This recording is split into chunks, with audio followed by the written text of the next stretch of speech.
ఏపీలో ఎన్నికల వేడి రోజు రోజుకు హీటెక్కిపోతోంది.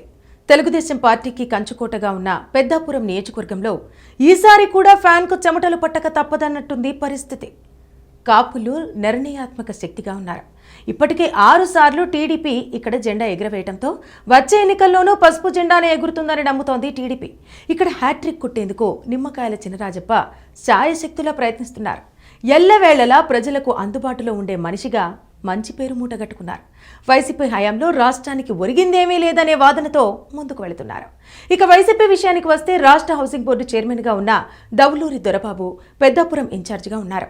ఆయనకు రావాల్సిన ఎమ్మెల్యే టికెట్ మాజీ మంత్రి తోట నరసింహం సతీమణి వాణికి ఇవ్వడంతో సొంత పార్టీ నేతలే ఓడించారనే టాక్ అప్పట్లో గట్టిగా వినిపించింది. గడప గడపకు వైసీపీ కార్యక్రమంతో ప్రజల్లోకి వెళుతున్న దొరబాబుకు ఎట్టకేలకు ఈసారి టికెట్ అయితే దక్కింది. కానీ గెలిచేంత మద్దతు దక్కుతుందా అనేది పెద్ద ప్రశ్న.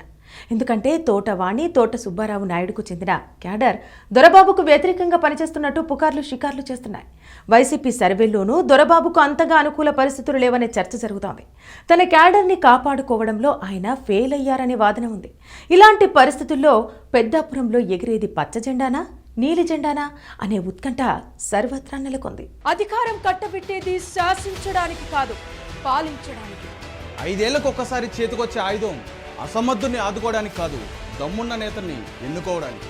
ప్రజాక్షేత్రంలో ఎంతటి ఘనుడైనా మట్టి కొరగొచ్చు, మట్టి మనుషులకు సైతం పట్టం కట్టొచ్చు.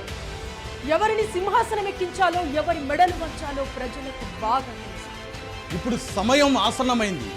ఈసారి ఎన్నికల్లో ఏ పార్టీ సామర్థ్యం ఎంత, ఏ నియోజకవర్గంలో ఎవరి బలగం ఎంత, ప్రతి నియోజకవర్గంలో ఒక్కో నేత సత్తా ఎంత, గతంలో చేస్తానని చెప్పిందెంత, చేసిందెంత, చెయ్యబోయేదెంత, సూటిగా సుత్తి లేకుండా చెప్పడానికి మేము రెడీ. మీరు రెడీనా?